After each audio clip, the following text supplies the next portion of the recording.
very often it'll come back with maybe like a 3 or a 4, Right. but it's not told you that. So people now are interacting with these very intelligent AI chatbots, and they are taking what that is saying as gospel. Now, these systems have their own inbuilt prejudices. They're trained. Ultimately they were trained by humans at some point, not anymore.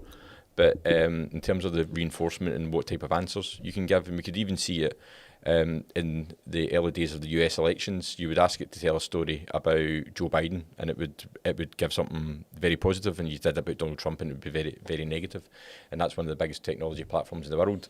So in terms of what you're saying about the importance of consuming original text and original piece of information, if you do that, you're going to stand out from the vast majority of people, because the generation that's growing up just now is going to be told what their opinion is.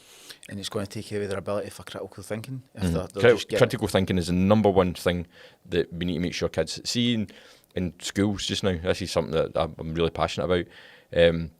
They're really struggling with knowledge is becoming cheap. So artificial intelligence has made knowledge cheap. People used to go to universities and everything to get a valuable skill, which was an understanding of knowledge. Now that AI system has more knowledge than you do, and everyone has access to it. So the lawyer, the accountant, the person who was paid for the knowledge, they've got a real problem, and that's coming fast. If I was, anytime I'm asked about what should you be teaching children to get ready for the AI revolution, and it is going to be a revolution, it's critical thinking.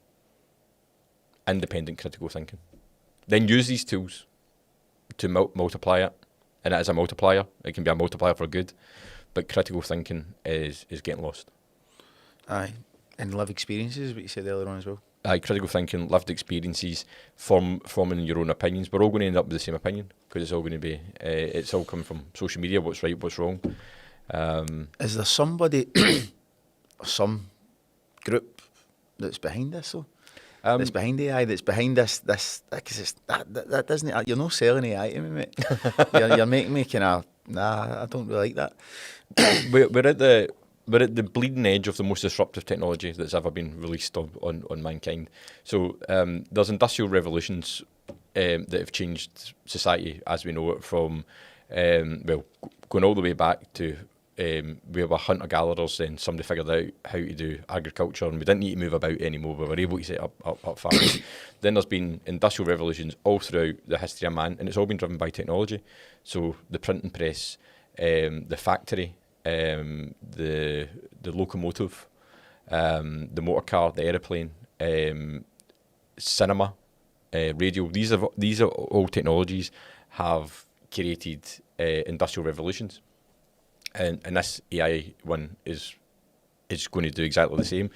So we will find our way around it. We are at the bleeding edge, and you're saying who's behind it. I think it's a race to be best, the race to be first, the race to control it. And that's my biggest worry just now. See all the guide rails that were meant to be put around AI about you shouldn't give it access to the internet, you shouldn't allow it to communicate with each other. There has to be guide rails in terms of development. They're all gone. And you've got trillion-dollar organisations now pouring more money and capabilities into this than we've ever seen before. So the top 7 the top 7 most valuable companies in the world are all AI. It's the first time in history that a single element has dominated the top 7 most valuable companies in the US stock exchange. In terms of, it used to be retail, pharma, gas and oil. It was a mix. But top 7 just now are all AI, and it's going to be the top 10 probably at the end of the year. It's kind of rendering as obsolete, mate. Mm-hmm. We're sitting here, we're on the AI bots, we're actual real people, but there could be 2 AI bots with a similar facial structure saying the same stuff or saying different stuff to what we're saying. See from this podcast, I can clone you already. I can imagine. Don't do it, please. But again, we can already clone. I can clone you, clone your voice. No, I've seen a lot of that.